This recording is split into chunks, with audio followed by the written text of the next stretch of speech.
The Rest Stop with Brad Restituto. Comes up in the pocket, fires to the right side, caught by Diggs. Stay up! Oh my God! Oh my God! Touchdown!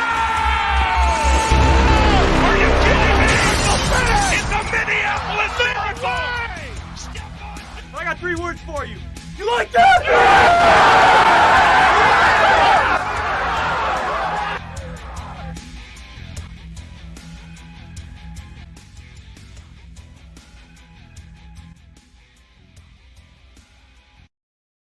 Welcome to The Rest Stop. It's May 4th, 2021. It's a Tuesday. Brad Restituto with you, Spencer Ostrovsky, every Tuesday and Thursday, 9 to 10 o'clock Pacific time on twitch.tv/Chris Landry Football. Also on my Twitter at Brad the Believer, Facebook Brad Restituto, and then we post the podcast on the YouTube page after the shows at Brad the Believer on YouTube. And we also have some other fun videos. I posted a reaction video to the 2021 NFL draft that just happened last week. And of course, the big talk in that draft, one of the most talked about drafts in over a decade, what the 49ers would do at number 3. And that's what I wanted to react to since I've been talking about it for a little over a month now. So we'll get into some NFL draft recap.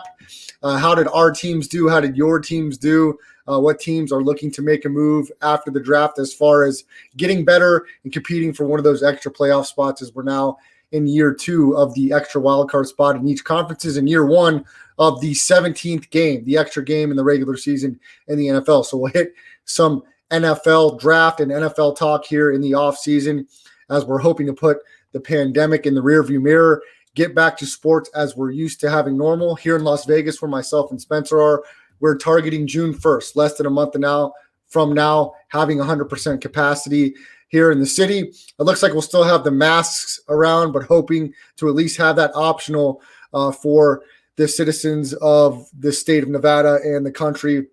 And hopefully everyone's getting vaccinated and doing all the things necessary to kind of put all this behind us. But sports are moving in full effect. We've got NBA coming down the home stretch. Of course, the Tuesday night TNT doubleheaders, the second half of the doubleheader with the Clippers and the Raptors going on right now. The first half had the Milwaukee Bucks beating the Brooklyn Nets. Harden and Kyrie were in the lineup tonight for Brooklyn. And Antetokounmpo, Middleton had a nice game, and they got the win. We'll talk about that. LeBron James may be sitting out some more time after just coming back from injury, talking about to the press how he hates the playing game. All the players, owners, they hate it. The fans love it. Spence, go ahead and jump on here. As we briefly talking NBA, let's briefly talk about this play-in format in the NBA. What's the deal here? Why are the players against this? It's competition. It's absolutely amazing for the fans to watch. Get your ass out of the 5th seed if you don't want to play in it. And now you're one game out of the 7th seed, the 7, 8. I'm sorry, it's 7, 8, 9, 10, I believe, Spence. It's 4 teams in the playoff structure. What is his gripe? Why does he hate this so much, calling for the person to be fired who played it just because your team's one game out of it and you're not having all the breaks go your way this year? He's been injured. Anthony Davis injured. The Lakers are not catching the breaks they're accustomed to. And it's going to be a very, very tough uphill climb for the Lakers to repeat this year as champions. Yeah, and I think it's worth playing LeBron's comments real quick to see what he thinks about this playing game as they are sliding. So listen to what LeBron James had to say. I think this was 2 nights ago after their loss to Toronto. Well, it doesn't matter at the end of the day if I'm not, 100% close to 100%. It don't matter, where we land, So, that's my mindset. And, if this happens to we end up at 6th or 5th or whatever the case may be, or if we end up in the playoff, whatever that thing is, whoever came up with that need to be fired. But whatever. The first half. Yeah, so these comments are really funny to me, right? Because who has complained about the play-in game that we know of so far, at least publicly? Luka Doncic, Mark Cuban, and now LeBron James. No one's complained about it so far into the season. And the fact that the Warriors-Pelicans game tonight meant a lot to a lot of people shows how great the play-in game is, by the way, because normally that would just be a throwaway at the end of the season that no one is talking about at all. Here's the thing. LeBron only cares because they are so close to the play-in game. And Luka Doncic the same way, because they're the 7th seed and suddenly it's a problem. It's not a problem. If you're good enough, just don't be there. I mean, that's part of the solution. Now, this is what I'll say. I think there is fair criticism when it comes to the playing game, and this is what I think is bad about it. You got a team like the 7th and 8th seed are normally quite separated from each other. Maybe not so much in record-wise, but skill-wise, I would say in any given year. Now, there's always exceptions to that, but the 8th seed is usually just right there. And normally the 8th seed isn't that compelling. The Grizzlies were like one of the rarest exceptions ever by beating the Spurs. But I would say since then, we don't usually talk about the first round at all when it comes to 1st and 8th. Now they're making it really interesting because that team will have a storyline and they will have fought to be there. So no matter what happens in the first round, you can carry that through, and that's good for the consumer, I would say, as a basketball fan. Punishing the 7th seed so much seems like a problem, and this is the way I would do it, and I think this is the way they did it last year as well. This so 7's in, so the 8th seed just waits for 9 and 10 to play each other. Whoever plays that single elimination, then you play the 8th seed. Then I think you play a best of 3 with the 8th and whoever wins 9-10. And all the 8th seed has to do is win 1 game out of the 3, and it's over. So it's really a best of 2. You have to win 2 games to get in if you're one of those seeds. It makes it a little too easy, I think, as 9 and 10 to get in. And I think that's the crux of the issue. But that's not what we're talking about here with Luka Doncic and LeBron James. They're just complaining because they want the extra rest before the playoffs start. And LeBron James shouldn't be scared that they're going to lose those games. That would be massively embarrassing for a team with championship aspirations. If LeBron, if his team is ready to make a finals run, they shouldn't need him in the starting lineup. He likes to complain about everything. LeBron drives me nuts. He's the most entertaining basketball player in the world, bar none. To me, I will watch him play over every single night. He complains way too much, but off the court, it's becoming unbearable. And I also think this is the issue of why LeBron is this unbearable. This is a conspiracy theory as far as I'm concerned. But think about it. LeBron has been a massive celebrity since high school. Like, people have probably done anything for him to get within his friendship circle. And I think as he grew up, maybe some people said, no, you can't do this, you shouldn't say that. But as he's gained popularity and power, I think less and less people are starting to get around him to get in his ear. If you and I did something ridiculous where I said something so crazy next to you, you'd probably tell me to knock it off, you knucklehead. I don't think LeBron has anybody in his ear doing that for him anymore. I think he's really out there on an island right now, just kind of saying whatever. And he has so many yes men around him that no one's like, LeBron, dude, what are you talking about? You just called for somebody to be fired in the front office in the middle of a pandemic where people are having a hard time living. Now, I'm sure whoever got fired, I'm not saying he is going to be fired, but still, when you're asking for someone's job, especially right now, you have to think more about that. He'll probably never apologize for that, or maybe it'll be some sort of stupid tweet. But LeBron's got to get it together here soon, because it feels like his reputation is just rescinding as the days go on. I agree with you, Spence. I agree that he's spending a lot of time chattering and a lot less time playing and showing it on the court. I personally don't think he's really got anything left to prove in basketball. He's a multi-time champion. He's got 10, 15 plus years at the top of his game, MVP. He's done everything in the league. Does he still want to play for legacy and be in that conversation with Michael Jordan as the best ever? Absolutely. If he stopped playing today and never played another game in his entire life, would he still be considered by most in the top 2 or top 3 ever to play? I think yes. So LeBron James certainly has other interests. He's an entrepreneur. He's a businessman that has so many entities in media and film all over the landscape, Spence. Okay, he doesn't need basketball anymore. He's going to be a multi-billionaire in the next few years. We've talked about it on this show that I compare him to the likes of Oprah Winfrey, Bill Gates, Tesla, not Tesla, the guy that runs Tesla. The SpaceX guy. Why is his name flipping my mind? Elon Musk? Elon Musk. Yeah, I mean, LeBron's up there as far as global icons. He is up there, Jay-Z, and he's only ascending further, Spence. So, why he wants to continue to pick fights on Twitter with cops and stuff like this, calling for people's jobs, even though, you can take it tongue-in-cheek with what he said. The point is like I said, the things aren't lining up exactly as the Lakers had anticipated, and the breaks aren't going their way this year. With Davis's injury, with his injury, And they're going to have to scrap to even get in the playoffs, Spence, because if the if the Warriors are full strength, nobody wants to see Steph Curry in that 7, 8, 9, 10 game and Draymond Green, their chemistry, and a couple other guys. If Oubre can knock down a couple shots and they can get Eric Pascal going, getting him healthy, Jordan Poole, some other guys on that roster can make shots and can score. And they're not even at full strength. Nobody wants to play the Warriors, even though they fell tonight. LeBron doesn't want to because they could get shot out of the building in one quarter by Curry. The Warriors could also get blown out. We've seen that as well. But it's so much more risk, Spence. You talked about 7, 8, 9, 10. In years past, it's like not even competitive. But we got a team in the Eastern Conference and the Washington Wizards that I can promise you nobody wants to face. As Russell Westbrook is putting up ungodly historic numbers.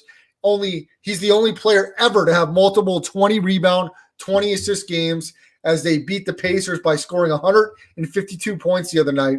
And Westbrook seems to be finally finding his groove with the Wizards as he's bounced from multiple teams over the last handful of years. With him and the combination of Bradley Beal, it seems like Scott Brooks, the coach, is starting to coach better than the first half of the year.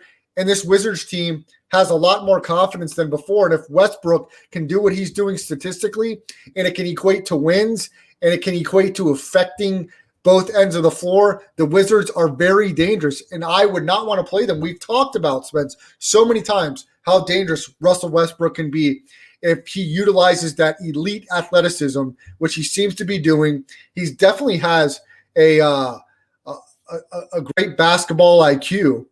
And we know he's not the most consistent of jump shooter, but the guy is a freak athletically, and we know he can fill up the stat sheet. It's just a matter of his shot selection and is he affecting play on both ends of the floor. Bradley Beal can score with the best of them. They got some nice young talent in Washington, but these numbers have never been duplicated, Spence. This is insane. Give me your thoughts on some of these stat lines. 20 rebounds, 20 assists, triple doubles. This guy – probably more likely than not will have the record of triple doubles in history, the NBA history. And you could say what you want about him. We've been hard on him. A lot of media pundits nationally have been very hard on him, but he's getting the job done. And if the Wizards find themselves winning a few playoff series and taking every team, including the top few seeds, to the limit, I mean, we're going to be looking at the Wizards as a team that may be on the rise next year. No, without a doubt. And there's a lot of things about this stat line. Like, first of all, it is extremely impressive. No one has ever done it except for him and Wilt Chamberlain. So he joins himself in that list of elite players, which so many few will ever do.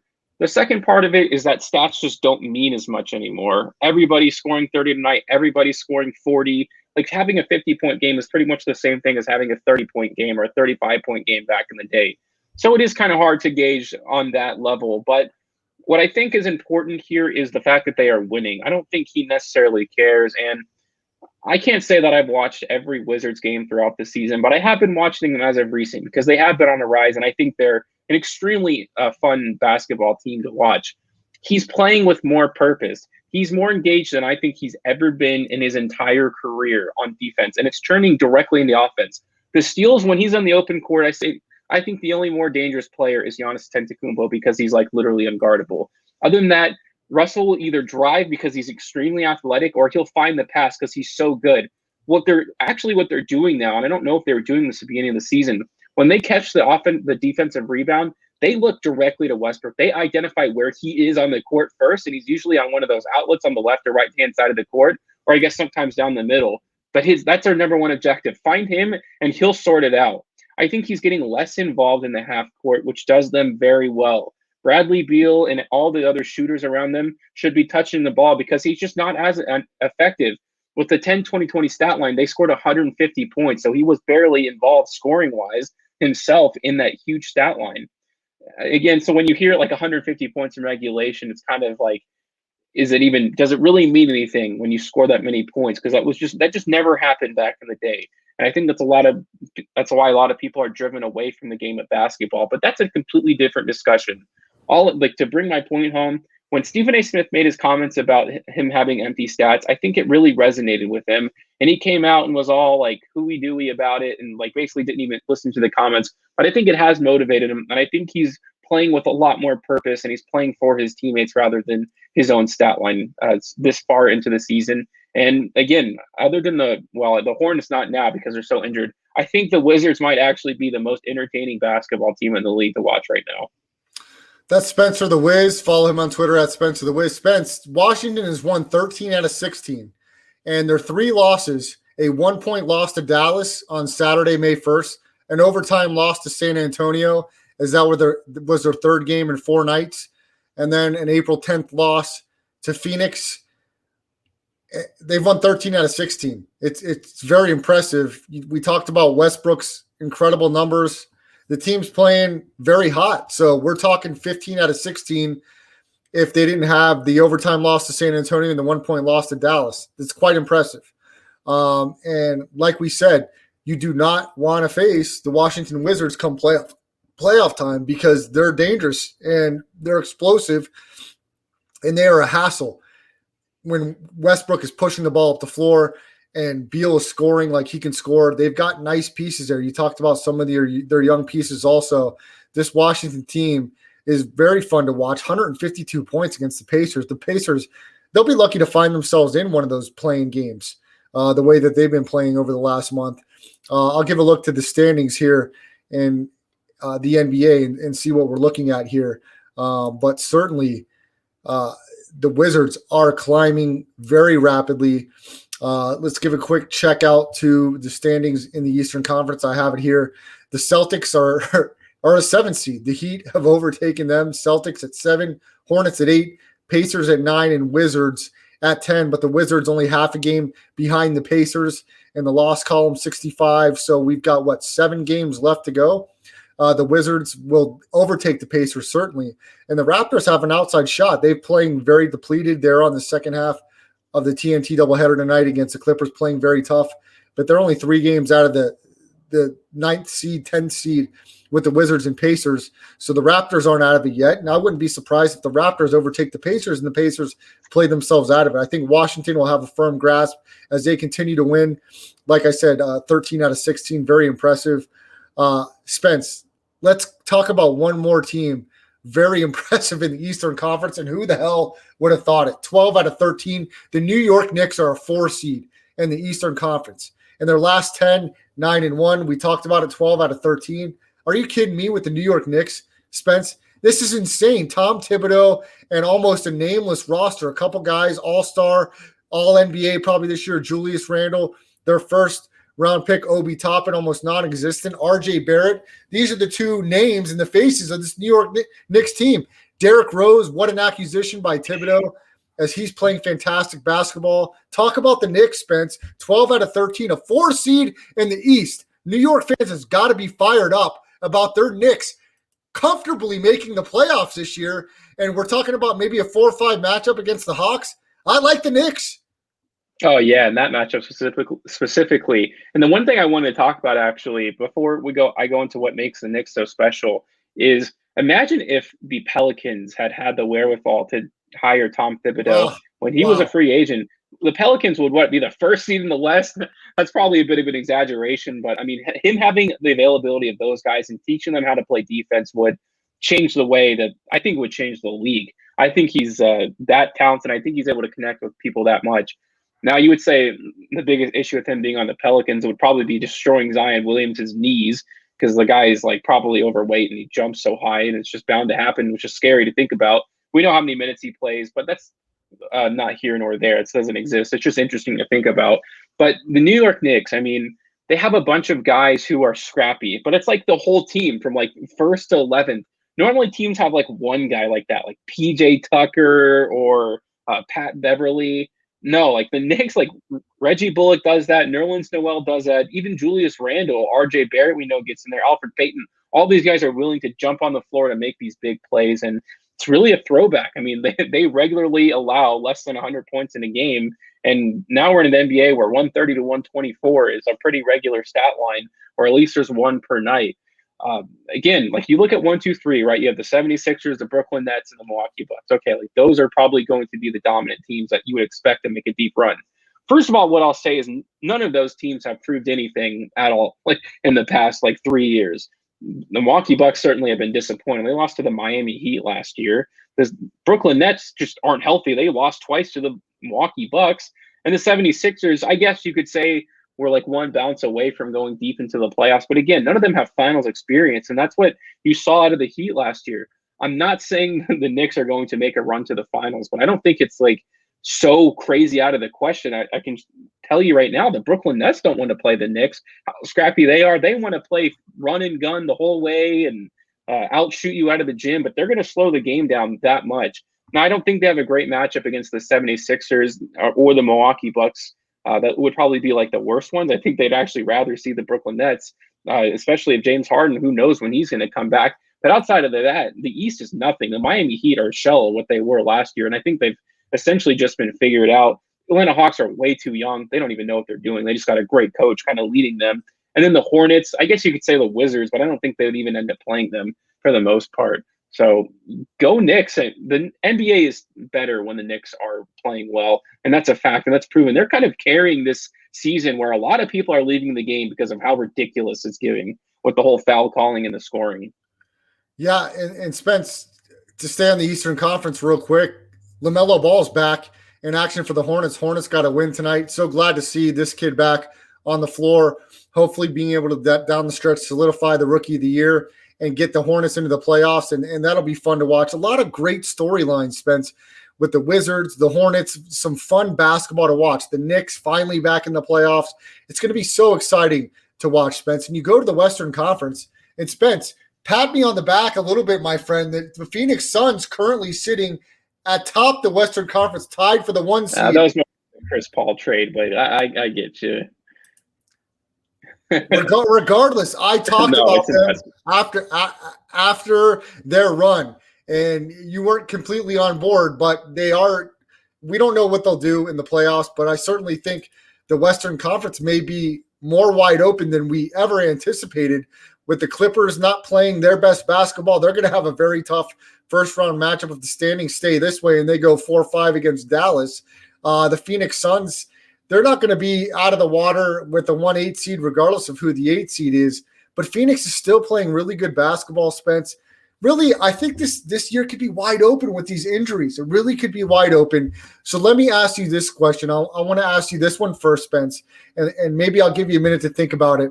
Out of all the teams fighting 1 through 10, Western Conference, Eastern Conference, I want you to think about it unless you have an answer off the top of your head. Which one of these NBA teams is the biggest fraud?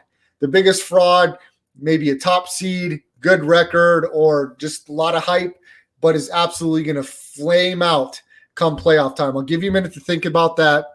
I've changed my tune quite a bit. My biggest fraud is going to be the Lakers, Spence. I'm going to go Lakers. I'm going to say all the talk with LeBron, not 100%. Anthony Davis, not 100%. I'm hoping and rooting that the Lakers have to play in one of the play-in games, and they don't even make it past the play-in game. I'm going to go Lakers as my biggest fraud. Spence? I'll keep it in the same city as you, but I'll go on the other side here. I'm going to go the Clippers.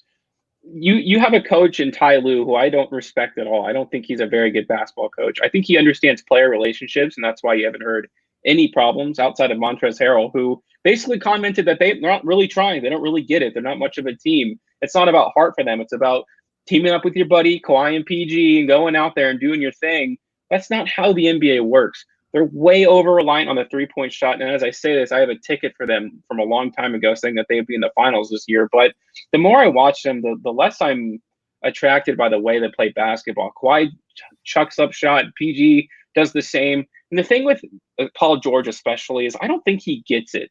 I think he knows he's one of the most talented players in the NBA, but he's short on whatever it is, I don't know, energy or the desire to even go far beyond. He's kind of had that issue going all the way back to Indiana. And I think when everything gets handed to you, you go to the Thunder and you feel embarrassed because they rely on you a lot more, and you're terrible. You call yourself playoff P and you fall flat on your face.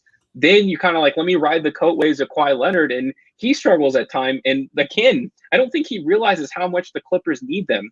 Also, their roster, I think, is just a mess. They have 2 point guards or 3 point guards and like 6 forwards and 1 center. I don't think that's conducive to making a deep run. They got dogged last year by Jokic, and who doesn't? But you could also see like Anthony Davis would have definitely dominated them. They had a whole offseason to kind of address these issues, and when they didn't, like it's only going to get worse for them. Now they don't have to worry about the Nuggets this year, and the Lakers also have had their massive struggles, and Dennis Schroeder just entered the safety protocol, so he'll be out for 10 to 14 days. I think starting yesterday is when that went down. So it really is anyone's game in either conference because no one seems to be able to stay healthy. And I put a lot of that onus on Adam Silver. Why do we have to finish the season at this date? Extend the season out. Don't have any back-to-backs this year. These guys are exhausted. A lot of these playoff teams played very soon after the bubble ended. And I think that's why you're seeing this. That or guys are just giving up. I don't know what it is, but we've seen more injuries this year than I think ever before. And a lot of that has to do with the short turnaround. And it's going to hopefully doesn't affect the playoffs. It's all as we consumers can hope. But clearly it looks like it's going to in some capacity. That's Spencer Ostrovsky. Follow him on Twitter at Spencer the Wiz. Spence, we talked about the Clippers. Could be your biggest fraud. What I'm showing here, the Raptors are up on the Clippers 94-93, the second game in the TNT doubleheader. Toronto playing with kind of a skeleton crew, a lot of backups, a lot of guys hurt on that roster, still playing tough basketball. Spence, I'm going to ask you one more question I'll give you with the NBA, and I'll give you a second to think about it. What team out of 1 through 10 on both sides has the most to prove? Which team to you has the most to prove in this NBA playoffs? I think I know where your head might be at. I'm going to tell you mine. Mine is the Philadelphia 76ers. They're the top seed in the Eastern Conference. They're a bounce away a couple years ago from going to the finals in the East. New head coach Doc Rivers, Joel Embiid, Ben Simmons. We talked about before the season, can these guys mesh? Will they move on? Embiid, when healthy, has put together an MVP-type performance this year. I think everything's in place for the Sixers to make a run, and I think they've got to make a deep run. I think they've got the most to prove, or we're going to be talking about will they ever get over the hump? Why not this year for the Sixers? Because the Nets are going to be better next year. The Bucks, we don't know. I know that could be in your discussion for who's got the most to prove, but for me, it's the Sixers. Doc Rivers was let go by the Clippers. He's got tons to prove. He's got a lot to prove with this lineup. Harris, Simmons, Embiid. For me, it's the Clippers, Spence. I think the easy answer for me would be to say the Bucks, but I'm going to take it somewhere else. I'm actually going to say the Brooklyn Nets have the most to prove. They've kind of had this team together. They had a very strong core. You got Karis LeVert and Jared Allen, who are still playing very well in their respective teams as of right now. Karis LeVert especially has been amazing.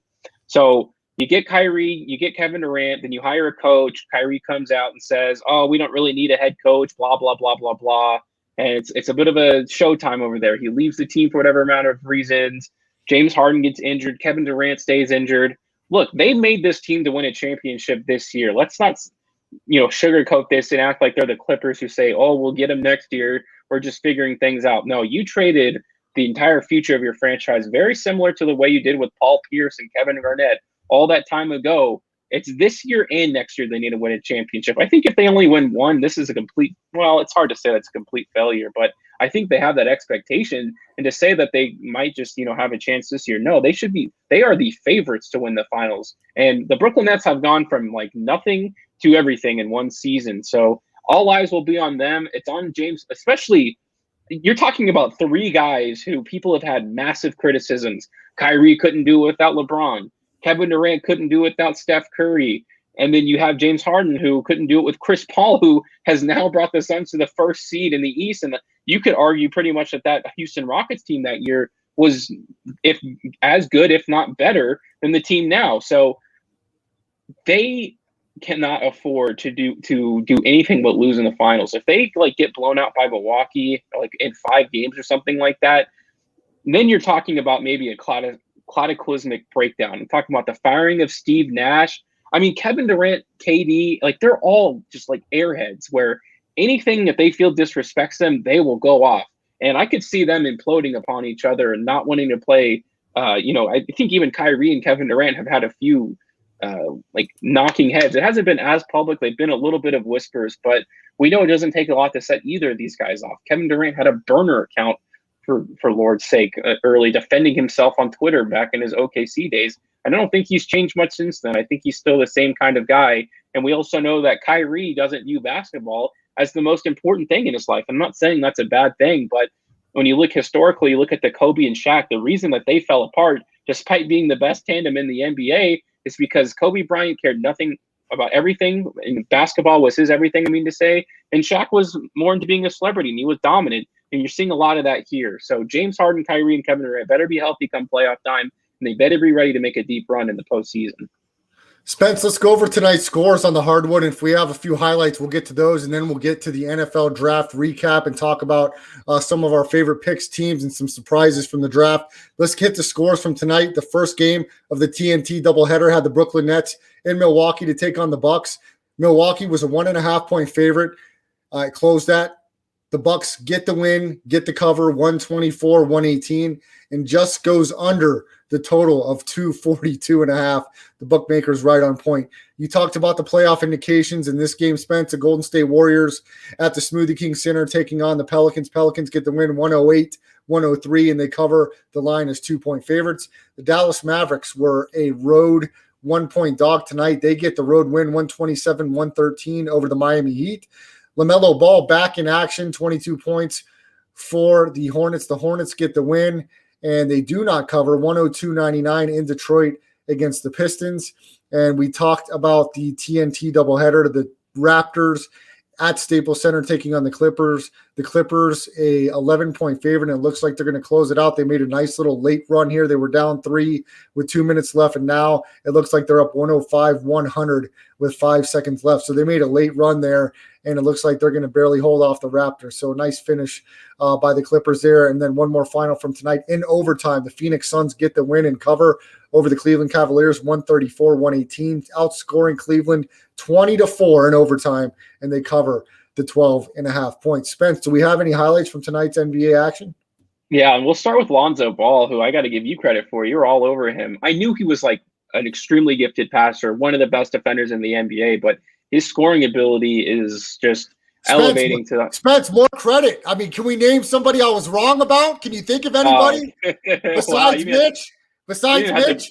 Yeah, exactly. Your Mitchell Trubisky trade. I think it's so bad it knocks you down to about an even level. How many have I hit home runs on, Spence?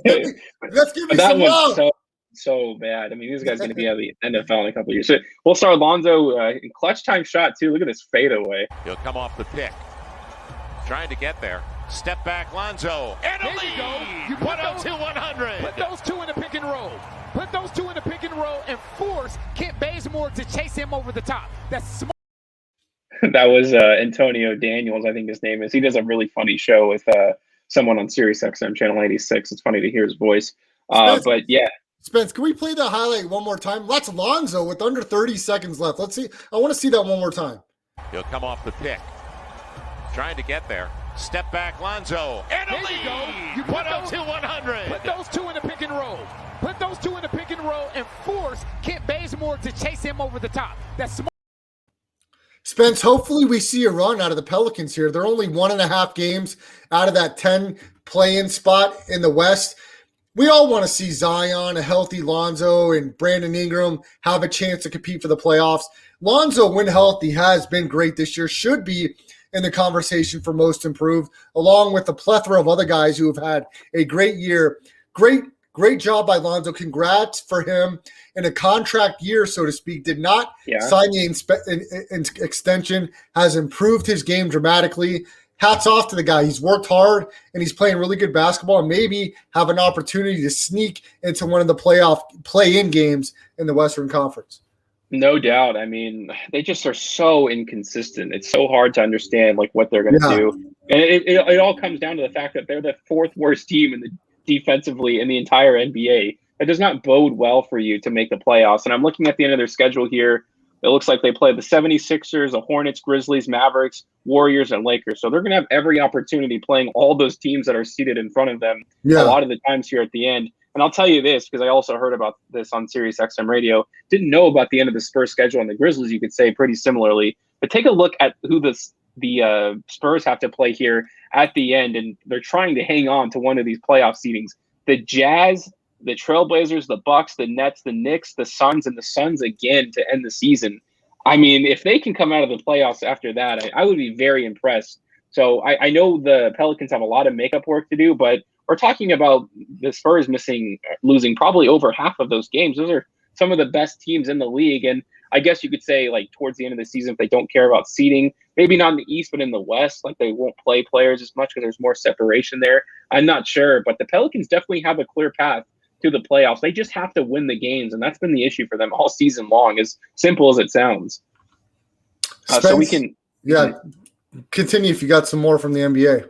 Yeah, definitely. And the Dallas Mavericks silently kind of one of those teams that was floating around waiting for Porzingis to come back. I think they've just moved on from him mentally. They don't really care if he's there or not. And Tim Hardaway has had quite the second half of the season, I got to say. Tonight he hit 10 threes. Here is the 10th one. Nico Melli over to Brunson, corner three. Upstairs, Powell. Yeah, love his game tonight. Oh, here's Hardaway, number 10! Number 10! I told you he's gonna tie or break it. The Miami Heat isn't like the greatest one in the world, but, you know, they are a playoff team. They've made a little bit of a surge as of recent. And it's just crazy the effect that Luka Doncic has on basketball teams. Talking about elevating the players around you. If any other star wasn't, like, if Trae Young was on the Dallas Mavericks, they'd be like the worst team in the league. They're just like so devoid of talent, and they're against the cap. Horrible GM situation over there in Dallas, but he just finds a way to make it work, and I have no idea how he does it. You mentioned earlier tonight LaMelo Ball is back, and he sure is, and it is against the Pistons, but take a look here at the end of the game during clutch time. LaMelo making an impact. I love the way this guy plays the game. Look at LaMelo Ball! Oh, the play of the night, and he did it defensively! McDaniels catches it in! Spence, that was an incredible play. Let's play that one more time. Look at LaMelo Ball! Oh, the play of the night, and he did it defensively! McDaniels catches it in! Are you kidding me? That was awesome. That was outstanding by LaMelo. What a fantastic play.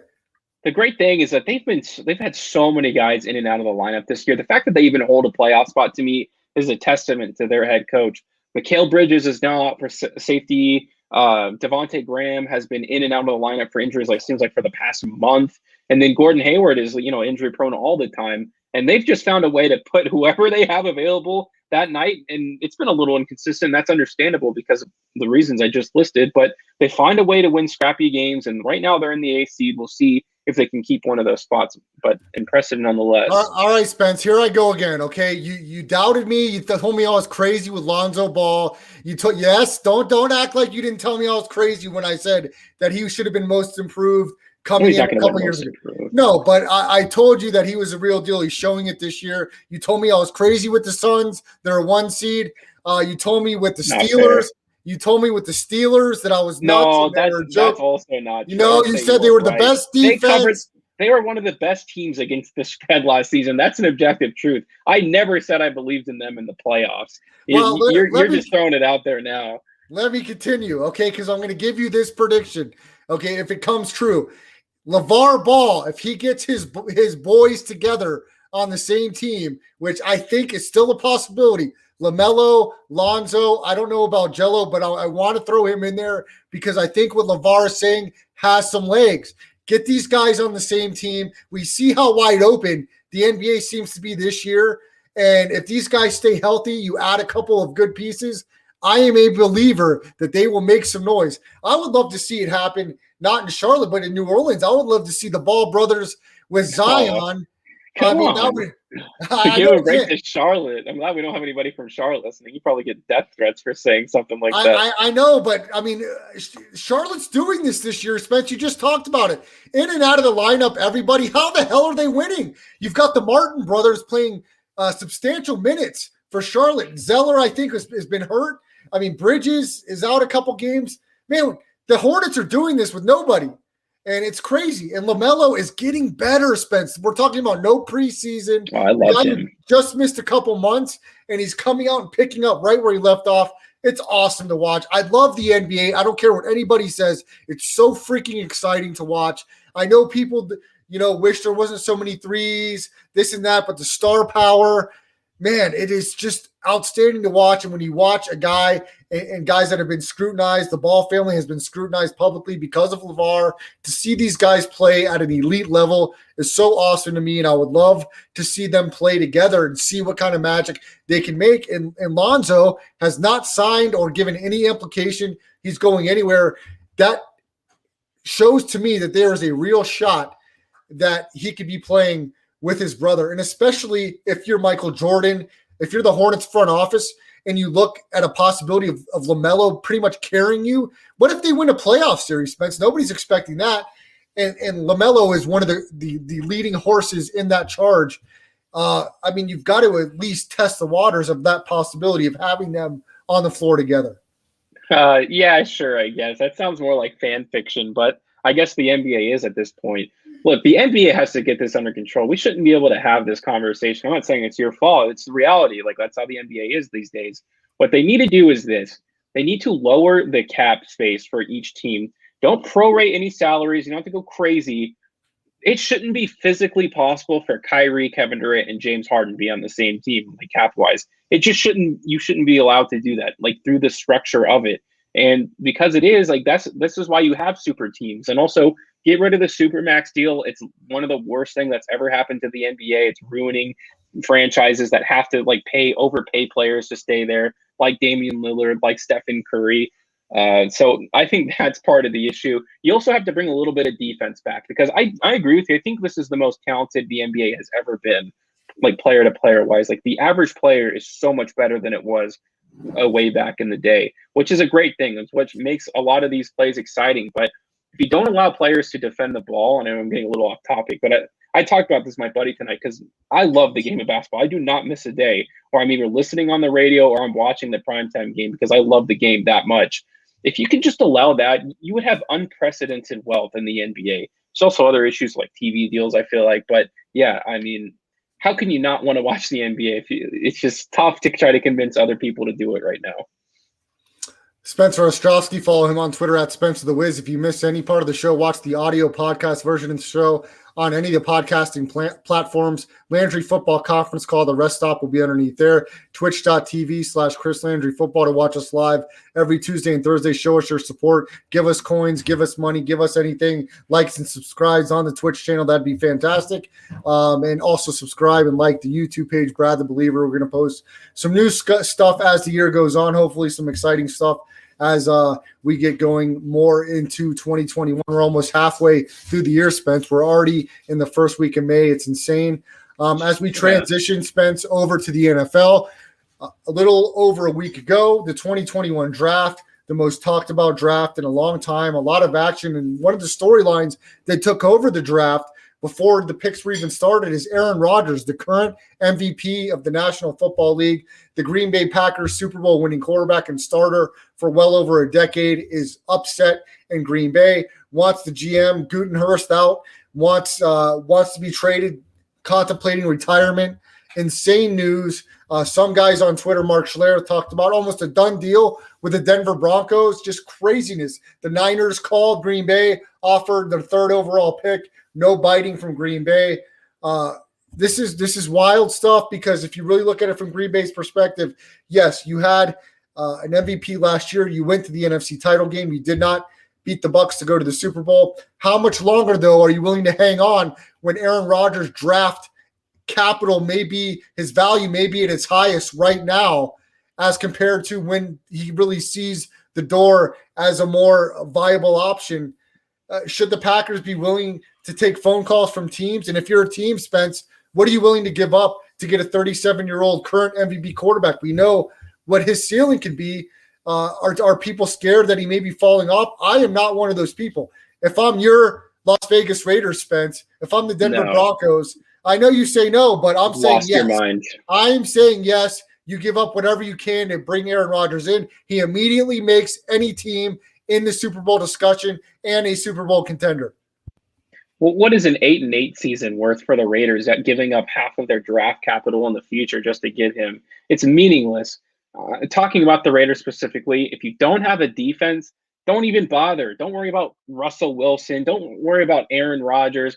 Worry about having a team to take the field that you can have respectable in front of the fans in Las Vegas. This team is going to get decimated next year. And the fact that Trayvon Moehrig is the Raiders' best safety since Charles Woodson, and he hasn't even touched the field, is a complete embarrassment and failure on this franchise. They have no starting caliber defensive tackles, no starting caliber cornerbacks, one starting caliber safety now, thank goodness, and I like Carl Joseph as well. What I'm saying is Aaron Rodgers, sure, would get a few more wins out of the Raiders, but who cares, man? I don't want to lose in the first round of the playoffs. I have no idea why he's willing to go there. He must like John Gruden because he was on one of the list of like 3 teams. One of them was the 49ers, but of course that's not going to happen anymore. Or maybe it does. Maybe they trade Trey Lance and get Aaron Rodgers. That would just be absolutely bananas. So there's very few teams that I think this would be worth. And I really think that Green Bay is absolutely crazy for not willing to accept the 3rd overall pick during that draft a little bit ago. I don't believe that they've done enough this offseason to get them further beyond, to go to the playoffs, to go to the Super Bowl. Tampa Bay brought back all of their starters, and you got to believe they're going to be as good, if not better, with a full year together. So that was a bit of a makeshift team for the most part. That was Tom Brady's first year there.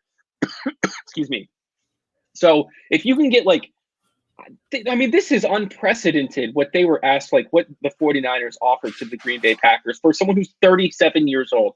Now I get that Tom Brady just did one during his late age, but who else is going to be like Tom Brady? It could be Aaron Rodgers, but the fact that it could not be as well, and you're asking about potentially setting yourself up for the future after you just traded up for a quarterback in the first round, by the way, you can't ask for anything better than that. If he has even a slightly off year, you will have failed completely as the Green Bay general manager. And they don't even like him. He doesn't even want to return. So if he doesn't want to play for your franchise and you're willing, you can still get like whatever you want for him. Why not pull that trigger? I really don't actually understand the situation at all. I know Green Bay Packer fans are all super upset about it, but come on, like look at this from a modern sensibility part. Those are the same people who want Aaron Rodgers on the Raiders. They're absolutely nuts in my opinion. And Spence, what have you done with him there? You have not done enough. And some people will blame Rodgers.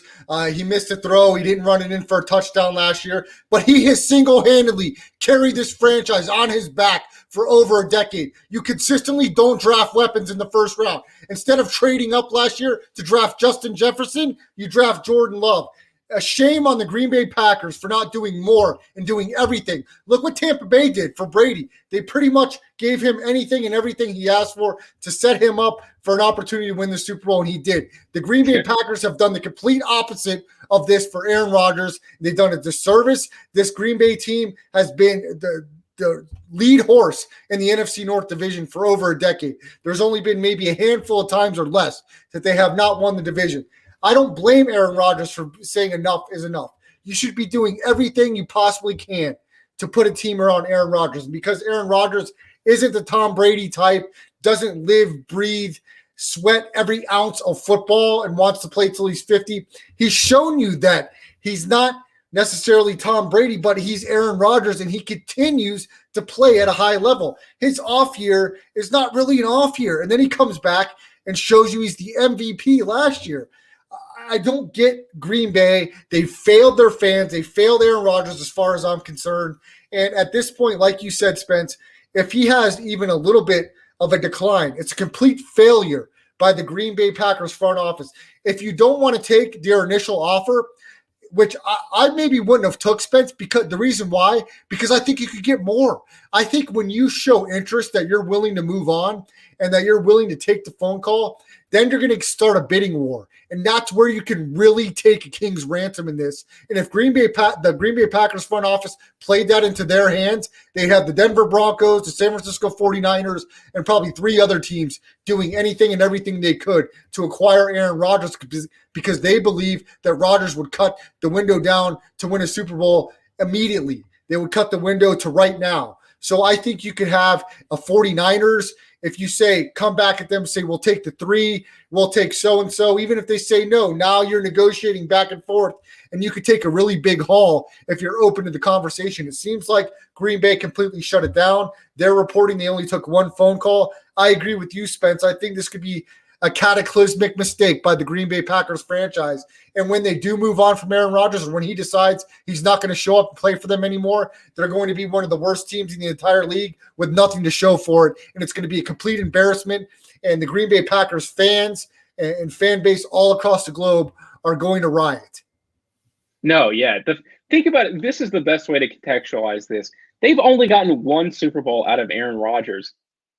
And he's 37 years old. How, like, Pat Mahomes, by the time he's 37, will probably have like 4 rings, like something more appropriate, or, you know, maybe even to the level of Tom Brady, who knows. But one Super Bowl out of like one of the best quarterback who's ever taken the field. And he is stuck with them through thick and thin. I don't know why.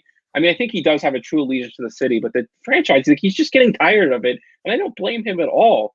They have not drafted him a weapon in the first round in the past 10 years. It's very bizarre. I don't really know why they run the team the way they do. It's not conducive to winning Super Bowls, obviously.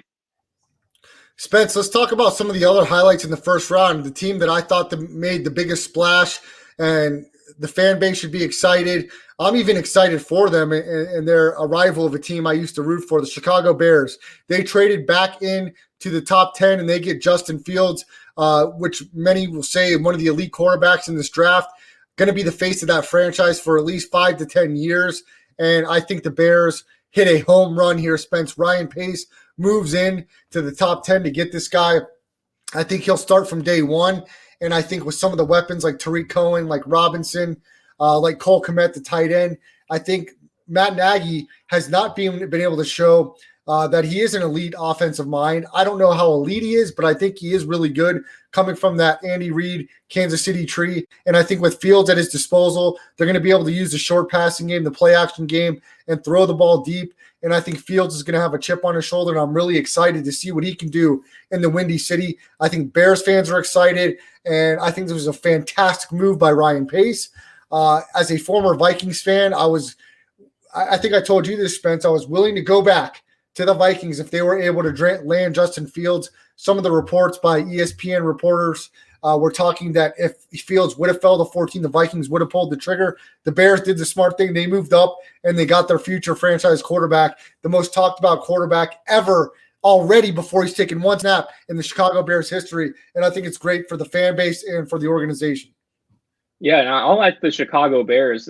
When I was talking about the Knicks earlier in the show, on a team that is, the league is just better when they're better. Just a big city, passionate fans. It's just more fun when they're in the mix. And I think for a long time that Green Bay division has been a little blasé, a little bit. The Vikings, of course, have made a little bit of noise, but it's been the Packers. And when the Packers and Bears, when you can look forward to that game on Monday night, I think that's a really, really nice thing. And Justin Fields will have all the opportunity in the world. It's probably, one of the best fits for him. Matt Nagy is known as like an offensive guru, and he's just never had the opportunity to kind of open up the playbook. And now you can have just about anything.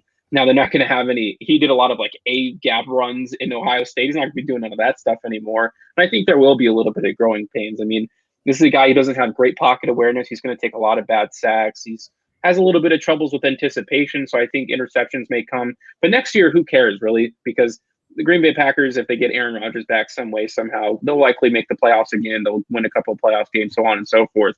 But Aaron Rodgers' days are numbered in Green Bay, if not this year, then soon. And the face of that division, it could be Justin Fields. And I believe in him in the future, even if he has a less than stellar rookie season, because I think there's just going to be a lot of pressure on him. And who knows? I mean, they haven't really talked about like if he is the day one starter. I think a year off would be really, really good. I know Bears fans probably wouldn't allow that, but I think Justin Fields will benefit maybe even more than Trey Lance when it comes to learning Matt Nagy's offense and like sitting behind a solid veteran quarterback in Andy Dalton for the year to come out that next season, all, guns a-blazing, knows the playbook, knows the players. That would be really cool to see. But regardless, I agree with you. This is a great pickup for them. Probably the best pick in the draft objectively, because I hate when we look at drafts in retrospect and saying like, oh, that was the wrong move to do that. I think if you put yourself in position, in a theoretical position, that's all you can ask for. We don't know what's going to happen when any of these guys touch the field. This is a W for them,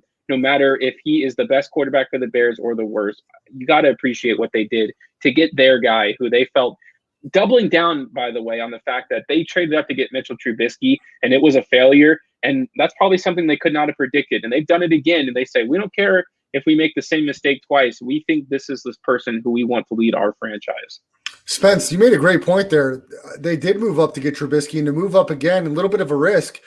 Clearly, the Vikings didn't see it coming because the report in the article is they were surprised that the Bears moved up to get him, and it would have been quite ironic if he would have fell and the Vikings would have pulled the trigger at 14. I think a lot of Vikings fans would have been elated. I think it would have been a good fit for Fields as well, but that's not the case. The Vikings, though, they did draft a quarterback in the third round, the second selection in the third round, 66 overall, the Texas A&M quarterback Kellen Mond. A lot of people said one of the steals of the draft because they thought this guy on some people's boards was a top 5 quarterback, if not the first quarterback out of the top 5. He gives you the run-pass dynamic. He's got a very strong arm, and he's going to have a chance to sit for at least a year or two with no pressure with Kirk Cousins as a starter. I think it's a great opportunity for the Vikings to maybe develop this young guy. And if Kirk Cousins can't get you deep into the playoffs, maybe give this kid an opportunity after a couple years of sitting, which will be a great opportunity for him to get acclimated and learn from a savvy NFL veteran like Kirk Cousins. And you have a lot of pros in that locker room on the offensive and defensive side. You've got some nice stability at the head coach if they have success this year. But I like what the Vikings did in the draft. They moved back. They acquired a couple third-round picks and still got a nice tackle, Christian Darrisaw out of Virginia Tech. And they drafted a kid from Ohio State at guard, also late in the third round, hoping to solidify that offensive line, a place of contention and trouble over the past few years. They're hoping to stitch that up a little bit and give Cousins some more time in the pocket. If you can give him a lot of time, I think that offense could open up even more. And you're talking about an offense potentially that can score 30-plus points a game easily if this offensive line shakes out to be as good or improved as some of the experts are saying. Spence, of course, I want to talk about the Niners at the third pick. We talked about it. I talked about it for over a month. I called complete BS on this Mac Jones thing. It absolutely turned out how I thought it would. And to check out my reaction live, I simulcasted my live reaction with the draft. You could go to my YouTube channel, Brad the Believer, and check out me patting myself on the back again, as it was all a smokescreen. The Niners did the right thing. They took the guy with the higher ceiling in Trey Lance. And I think they're in a great situation. They don't have to rush Trey Lance into the lineup. Jimmy Garoppolo has already reached out to this kid. Garoppolo, like we talked about, Spence, this guy was a Super Bowl participant for the 49ers at the quarterback position less than 3 seasons ago. He's had some injuries. When healthy, we're talking about a very talented roster that can compete for one of the top seeds in the entire NFC. And I think it's a perfect situation. You don't have to rush him into it, and see what Garoppolo can do with a little bit of fire underneath him and hopefully some health and some other guys that stay healthy on that roster. I think it's a good move by San Francisco, getting a guy that's going to be your future and a guy that has a very high ceiling with what Kyle Shanahan can do. Yeah, and I think what the reality of the situation was something in between what you were saying and what the media was saying, in that I don't think Kyle Shanahan wanted to move up in this draft at 3rd overall. I think he was content with letting Mac Jones slip because he knew they would. And he still had a pretty high pick. I think he would have been fine taking him where they are, not giving up any draft picks to take him. Because, again, I didn't mention this before the draft. He knows that he would know the playbook in and out. He's not going to try to do anything crazy, chuck the ball up in the air, close his eyes. He knows how to make the deep ball pass. He's one of the most accurate deep ball passers in the country, if not the most accurate. But when you move up to 3, you just can't give up 3 first-round picks for Mac Jones. He's just not that good. And he may have been outvoted in the front office. You see what players like Pat Mahomes do, where, it's the mobile quarterback with the good arm. And we just don't know much about Trey Lance, which is good that he's going to be able to sit a year. I said that's one of the most important things for his career, because if Trey Lance went to the Broncos, he would probably get creamed completely, because he's just not ready to go out there. Probably no better system to learn how to play quarterback than Kyle Shanahan, because his offense, much like John Gruden's, is very much like, hey, pass it here, okay? And that's how you make the play. The only thing that those coaches can't do is physically throw the ball. So I think it's fine. I think Trey Lance could be a good quarterback, and I think he'll have a fine time in his rookie season. And if it doesn't work out for them, it'll be one of the biggest flops in NFL. Well, maybe not NFL history, but certainly it'll be one of the biggest flops if they don't win a Super Bowl, either with Jimmy Garoppolo this year or in the next 3 years with Trey Lance. Spence, if you could think of it off the top of your head, including the draft and the offseason, which team helped themselves to be the most improved or to really make a statement coming into this next season? Yeah, this is going to seem obvious, and it kind of is, but it's probably the first overall pick, the Jacksonville Jaguars. Quit out last season. They're running play action out of the back of the end zone during their really bad blowout losses. So they're just going to be a completely new team next year, and I think they are actually quite talented. I think they have a very desirable roster if you're a GM from top to bottom, considering their young talent and what they have going out there. So I don't know if they're probably not going to make the playoffs. It's probably too big of an expectation, but I don't think this was a team-changing draft. I don't think there are any all-pro caliber players. You could say Jamar Chase, but it's hard to say. Like, sometimes small frame guys like Justin Jefferson or translate easily. They become all-pro in their rookie season. Sometimes just not. We'll have to see. But other than, I would say, like Jamar Chase and maybe Penei Sewell, like hitting that all-pro list at some point in their career, Trevor Lawrence maybe would probably be another one of those guys. But there's a lot of solid foundation of a player. So if we're going to talk about who made the biggest leap, it's probably the ones who got the best player in the draft, and that's the Jacksonville Jaguars.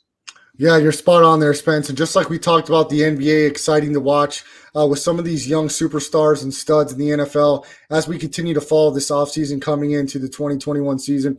A team like Jacksonville and some other teams are going to be so fun to watch in the NFL. The parity gap is going to continue to close as teams are going to be more and more competitive, and it's going to be more and more exciting to watch as we have that extended playoff spot and an extra game in the regular season. For Spencer Ostrowski and Brad Restituto, we'll see you back at the Rest Stop, same time on Thursday, 9 to 10 Pacific time. Have a great night. We'll see you back on Thursday.